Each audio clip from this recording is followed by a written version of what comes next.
everyone, Joe here from ActionX. Welcome to What's in the Tube. Welcome back. This is your 7th Walker Season 4 episode review. Hope you're doing well. Hope you're staying safe out there in the big old world. My ass is burning. I spilled some hot tea over my seat. It's still hot. It's still very, very hot. I do apologize for the choppiness of last week's episode review. I haven't had that issue with my camera in like months, maybe even years. So it's kind of weird, kind of was like deja vu. It was like reminding me of like when we were reviewing season 2, where like it would just cut out sometimes and I would have to reset the camera. Even like now I don't feel 100% comfortable here. I'll probably just edit myself back and post. Anyway, just letting you all know, a little update on the whole where do we go from here. You know, we are now officially halfway done with the season. We are now in episode 7.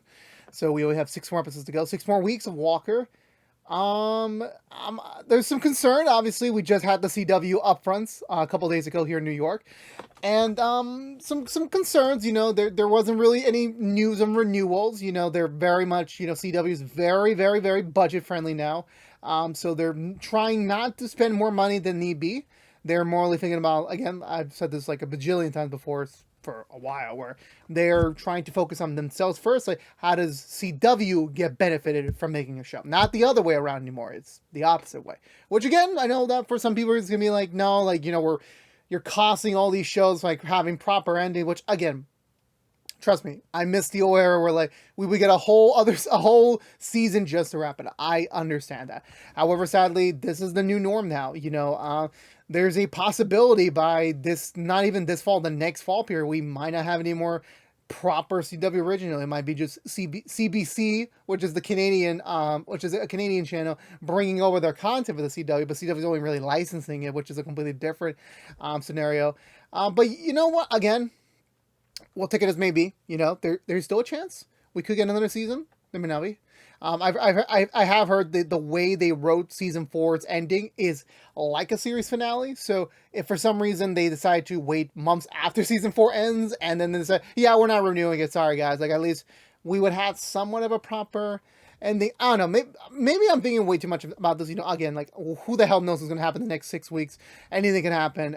The Jackal case is really starting to heat up. I think this episode very much delve some great moments and obviously some great concerns, not because of the quality, just in general with the characters. Like, this is slowly becoming even darker than season 3, and not in a way that you would expecting it to be. You know, they definitely were throwing us for a loop there, and now we're kind of like, you know, settling the ship a little bit, you know, going into a new direction, and I'm very excited to see how that's all going to go. You know, but you know, again, things are heating up.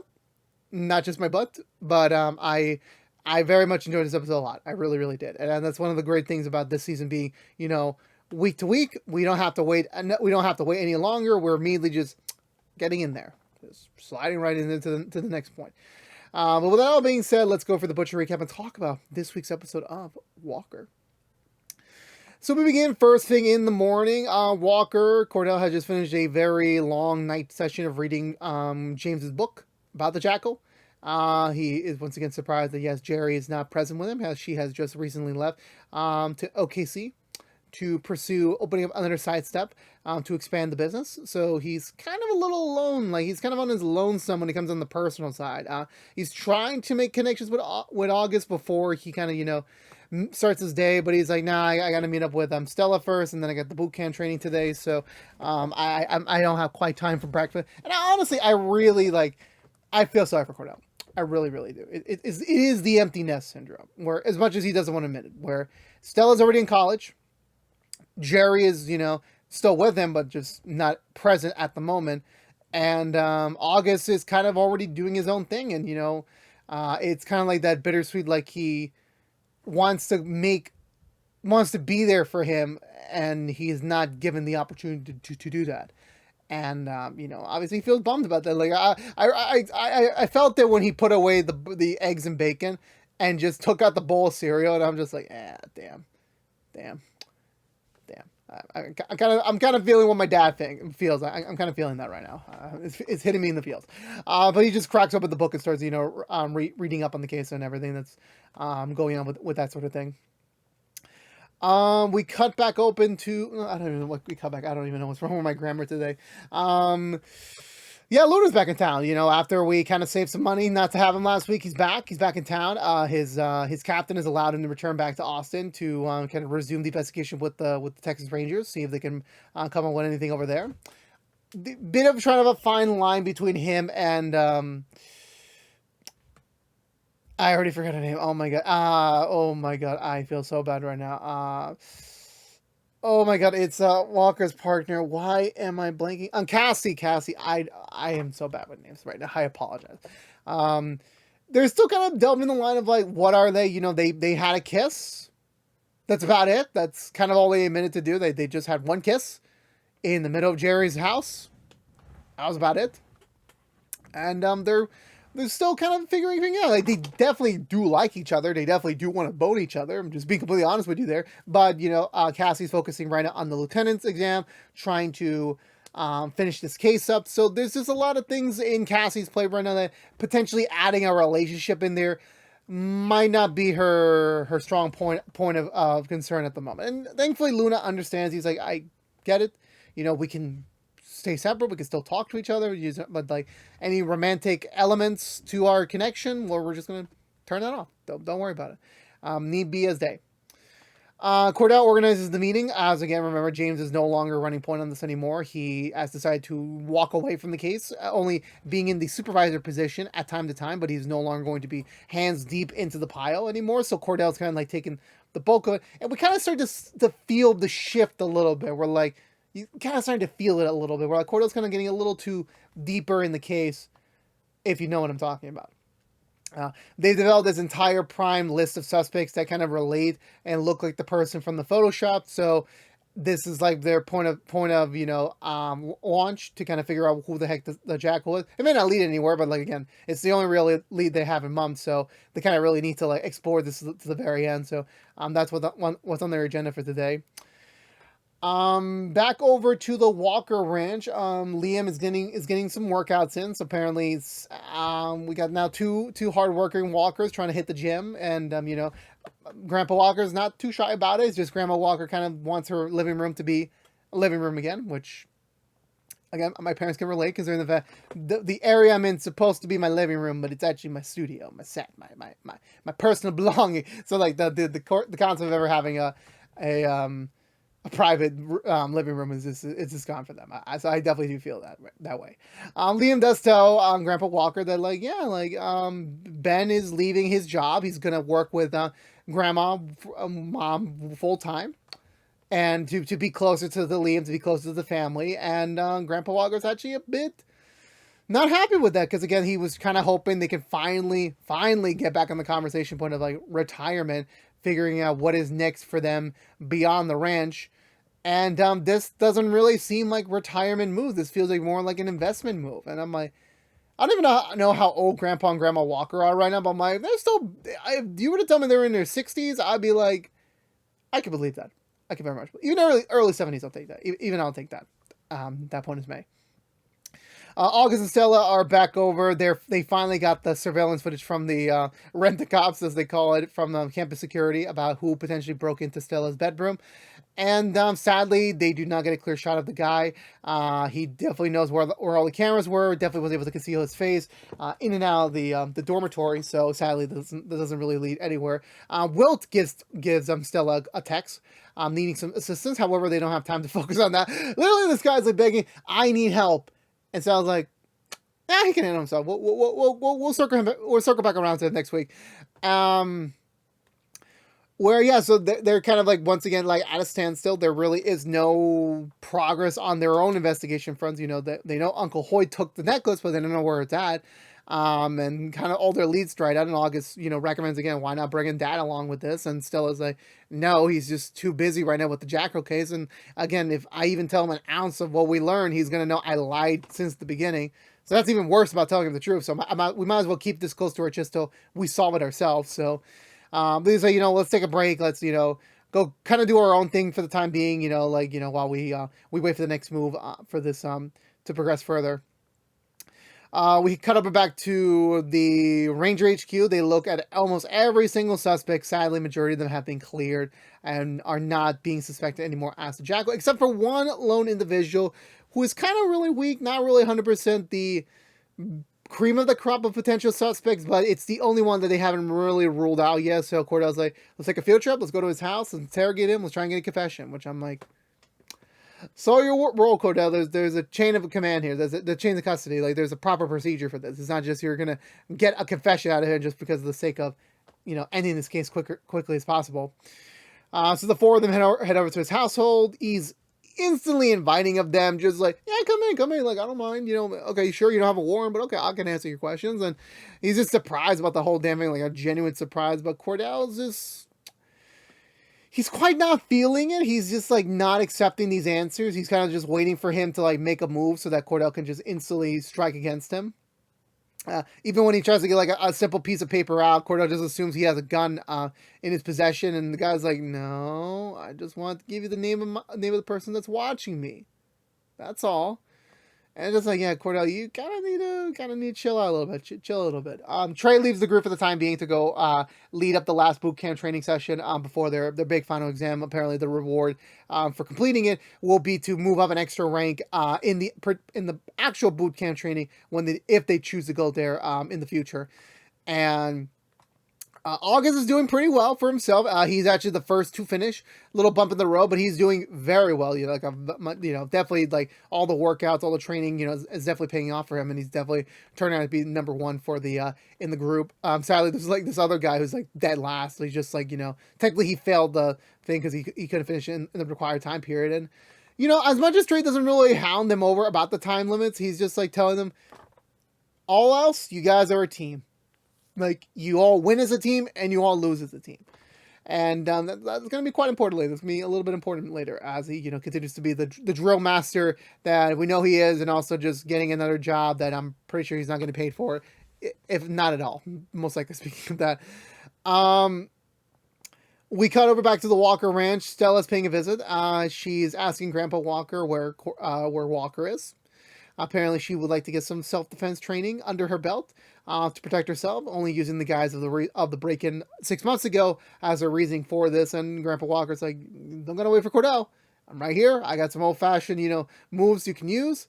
Definitely, let's start up a dojo and just like let's keep starting up things in the Walker. When does when does it all tip over? Just the fact of like we just keep opening subletting everything. I'm like, is anyone even watching the rescue area anymore? Like, is that even a thing right now? I mean, I don't know. I really don't know, to be honest with you. So after that was a bust. Cordell tries to push Cassie and Luna to see if they got any other leads, and they're just trying to talk him out of it. It's like, listen, man, that lead we had dried up. There's just nothing. There's no juice in there. There's nothing. And our big list is filled out. We crossed everyone out. It's none of them. So we just gotta call it a night, rest up, refresh the mind, and come back fresh tomorrow morning. That's all we can really do. Cordell doesn't exactly really want to do that. He thinks there's still more to do, but again, try to keep his composure, try to keep calm. He decides to head back home, but decides to privately work on the case in the matter of his own pace.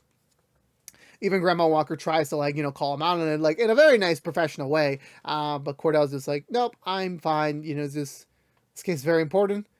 I gotta get this solved as soon as I can to help everyone. So please, I'm fine. Do not worry about me. Which I'm like, yeah, that's exactly what the type of person would be saying when they said they're pretty much in trouble. But we're not quite there. We are not quite there just yet. We just go back to Cordell's private corner in the household where it's just full of Jackal connections and everything. So I'm like, somehow James's obsession transferred over to Cordell. So I'm like, it's kind of it's the Horcrux effect where the negativity is affecting Cordell piece by piece. It's his own version of the black suit from Spider-Man. I think we get to the no. Cassie's leaving work. Luna stops her for a little bit, trying to get her POV of what are you gonna do? How are you gonna de-stress after this entire very intense work day? Cassie said, "I have no clue," and Luna's like, "You know what? Come with me." And I'm just like, "Y'all gonna do it, are you? Y'all gonna do it?" And it's like, nope. He takes her to a karaoke place of all places, which I'm just like, damn.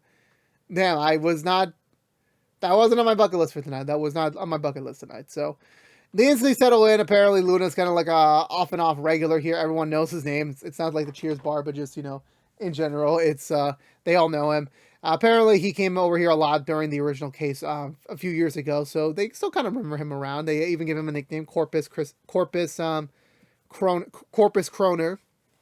And immediately, like Cassie just like takes a hook on that and starts to using it in her own sensibility. Um, Yeah, nothing much to it. It's just a way to kill some energy. Like take your mind off things. Just kind of relax the mind. When you have a stressful day like that, focusing on like so much murder that you kind of need a moment to kind of like have some fun again, like re-trigger the brain again. And instantly, Cassie decides to call him up on it and decides to sing a song. I forgot already what the song she's sang, and I'll to kind of cut it there. Yeah, Cassie and Luna got some really good energy.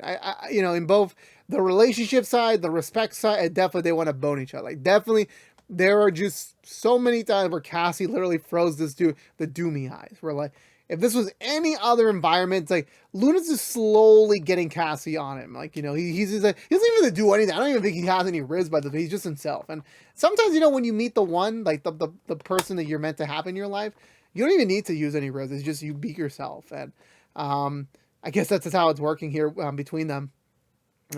As their banter keeps going. Even Luna is like come to run up with Cassie to admit that, yeah, another reason why he feels this play is a little bit more special is because apparently a few years ago, his fiance was cheating on him before they got married. So definitely kind of like threw Luna for a loop over there about just the whole thing. And, that since then he's kind of just been figuring things out again, I suppose. And, maybe Cassie's the one, maybe it's not. And he decides to go up there, kind of, show her like what it really means to like kind of let go of the case, kind of like, just be yourself again. Just, don't forget about the fun side of yourself. It's not just about being swallowed in despair or negativity. Now there's more to that element. And it's not for Cassie's like, screw it, we're gonna bone. And they do. We don't get the full, we don't get the scene, but I'm just like, okay, they're like kind of getting there. They're like, we're really like stretching that, TV 14 standard right over there. And I'm just like, damn. Oh, in another world. We cut up to the next morning. Stella's in the middle of her training session with Grandpa Walker. Sadly, they're both ignoring Grandpa Walker. She's just trying to like fit in, trying to like, make some jokes, crack some puns and everything. They're just ignoring her. And then Grandpa Walker immediately hears the huff and is like, oh boy, I made a big old mistake right now. I really did. He approaches her and she's just like, yeah, well, this is how a way to like, spend our retirement, just opening a boxing gym in the middle of the living room. That's exactly what I was expecting. And he decides to use this opportunity to say like, well, at least I'm thinking of something relaxful that's not work related. You're literally doubling down on your work with Ben. And she's just like, yeah, you all crossed so many lines. You really did. Even Stella tries to crack a couple of jokes in there. It just does not work. It really does not. It's like, yeah, we've kind of hit like, this is a conversation for another day. This is going to definitely come back to bite both of them in the end. But we're not quite there yet, just yet. We're back at the Texas Ranger HQ. James does thank them for their work on like running down those leads. But, even though it didn't go anywhere, okay, you know what? We still made some progress, and at the end of the day, who we rule out is almost the same as, getting the guy. We're just one step closer. Out of 8 billion people, we're going to get there eventually. We'll get there eventually. He dismisses them early for the day so that, they can all attend August's big boot camp graduation ceremony.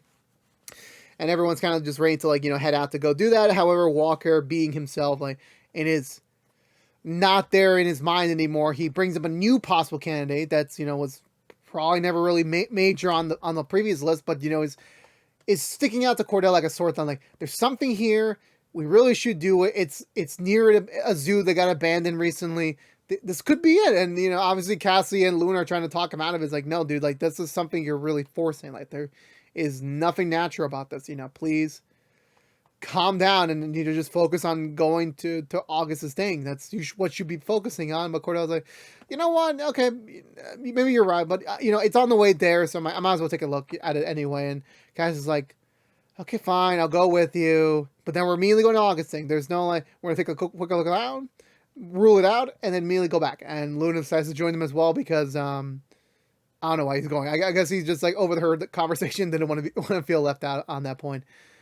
Um, I think anything before this, I don't remember we quite get anything else. I know we go to the boot camp graduation where immediately like, yep, Cordell's just not there again. Just missing another important event in his child's life. It's just, well, I'm not surprised by this point. And they immediately start the graduation run. Everyone's doing well, especially August.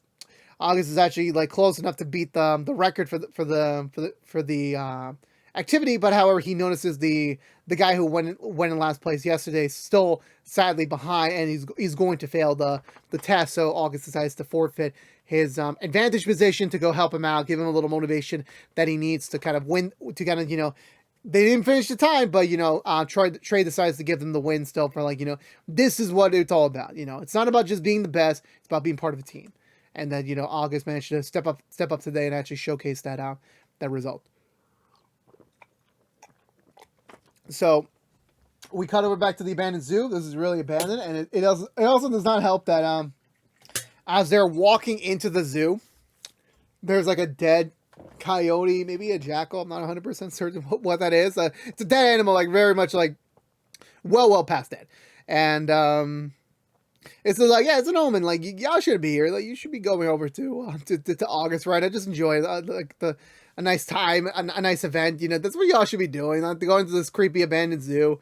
They look around. They don't really find anything. They do split up for a little bit. Cordell going on his own, and Cassie going with Luna.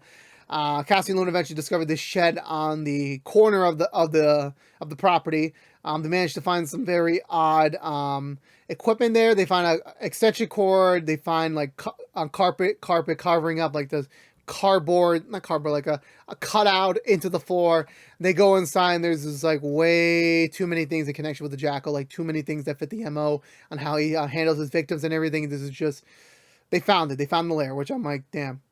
Cordell's craziness actually worked out for once. I honestly thought this was going to be going nowhere. They were going to find like some sort of confusion, like that. I don't know why. I don't know what I was thinking. Cordell gets word again that like, that they found something. He decides to go meet up with them, but he does notice some actual physical movement across from him. So he chases after the dude. He briefly loses him, but the guy actually gets the jump of him, knocking him out, and then running away. Sadly, Cordell does not get a face. He does not look at the guy of who he is. He sadly just knows he's wearing dark shoes and dark pants. That's about it. That's, you know what? We could not get him another 100,000 people right there. Actually, I lied. Everyone can wear it. It doesn't really. If you're gonna be a criminal, you're definitely gonna wear dark clothing. That's kind of how I usually see things nowadays. Yeah. So we cut back over. James kind of brings the whole cavalry over. They're doing a manhunt against the guy for anyone like in the vicinity of running. But thankfully for once they have him on the run. They have him scrambling around the corners. So it's still technically a win. Them finding the lair is also a big one. They can like look into forensic, like find any little thing that can really help them out with the case now. So this is definitely a big win. And James is trying to express it to Cordell like, it's still a win. Yeah, we didn't get him today, but we are getting there. We are going to get him. Don't worry. It's going to take time. And however, Cordell he kind of just wants to be done. He kind of wants to get him off the streets and be done with it. That's kind of what he wants to do. And James is like, no, like, just, you did good today, but, let's focus on today's victory and we'll focus on the work tomorrow. That's all we can really do. He has a one-on-one with Cassie about, just making sure she's all right, the lieutenant's exam thing. But most importantly, he kind of knows that something's up with him and her and Luna. Like, he kind of knows. He kind of feels the vibes between them. And all he can say is that he's a good guy. I can vouch for that. He's a very nice guy. Otherwise, anything else, you gotta have some work-life balance too. It's not just working, grinding it day in, day out. You gotta have somewhat of a personal life, some stress reliever, if you know what I mean. Kind of just like, knock some boots. I'm making so many analogies this episode, it's not really getting funny anymore. And Cassie's like, okay, I see what you mean. And decides, okay, we're gonna go public, which I'm just like, y'all had one half a date, one kiss, and then one bone. Okay, yeah, that qualifies as a relationship. Okay, we'll just go with that over there. But, congrats to the happy couple. Congrats to them. James lets Trey know about the update on the case, even letting the Walker family know about Cordell's condition. He's all right, just a little battered up, but they should be good to go. And obviously, August understandably a little bit upset that Cordell wasn't there for one of his special events again. But you know what else is new with the Walker family nowadays? And Trey does definitely give him big accommodations. That this was still a pretty big thing for him. You know that this was a sign that he is a leader, that he could probably go places, and then you know definitely this is going to help him out when he does get to basic training. But August is not 100% sure about the, you know, considering recent conversations with Cordell, maybe immediately going into the army as soon as he's graduated may not be the right approach. You know, maybe, who knows? Definitely something he wants to think about a little bit more so before making any final decisions. Then I think from then we cut over to the house where Cordell is already being greeted by Liam, who asks for how's he doing? Is he okay? And everything's fine. And then Liam kind of like once again drops some more concerns about Cordell, where yeah, like he's kind of being too fast in this case, kind of seeming like the rodeo kings all over again. And even though yeah, he was there and now he's here, it's still kind of like he's distant from the family. He's not being there, and especially you know that Liam is having to be kind of like the pseudo dad to them again, like he did back in season 1, and he doesn't want to do that because you know Cordell is here. They have a father, and he's right here. He's still here, and he's just focusing on work too much again, and Cordell's just trying to explain to him how important this case is, and everyone does understand that. But again, it's kind of what James said, work-life balance, and that's funny coming from James, considering the fact he was not that long into the situation a couple weeks ago, but you know, he's grown up pretty fast. But Cordell basically says in a very polite way to buzz off, like, you know, I'm fine, everything's fine, everything's gonna go well, we're gonna solve this case, and everything's gonna go back to normal, period. And I'm just like, yeah, no, like, this scene was like, nah, I can't deny Cordell's definitely going off the deep wagon right now. Like, you give him a small victory, and now he's gonna like go into like, okay, if I was right about this, then I should be right about this. And I'm just like, yeah, no, definitely he's gonna have one of those moments eventually, and I can't wait to see it. You know, the moment he starts to crack down a little bit, where he goes back to his little corner in the house.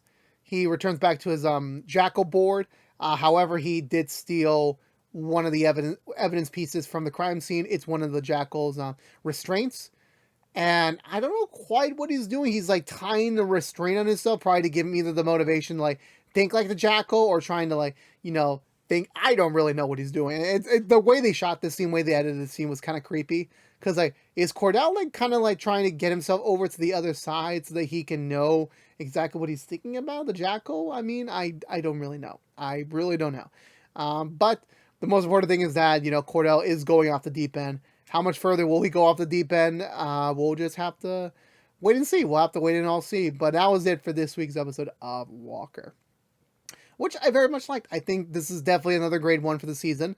Definitely. It felt a little weird in certain aspects in terms of like, it feels like it was a shorter episode. It feels like we didn't go around that much. Maybe it's just my brain confused me a little bit. But definitely just like seeing Luna and Cassie develop their relationship was nice to see. Definitely was like very kind to give Cassie something good, worthwhile in her life recently.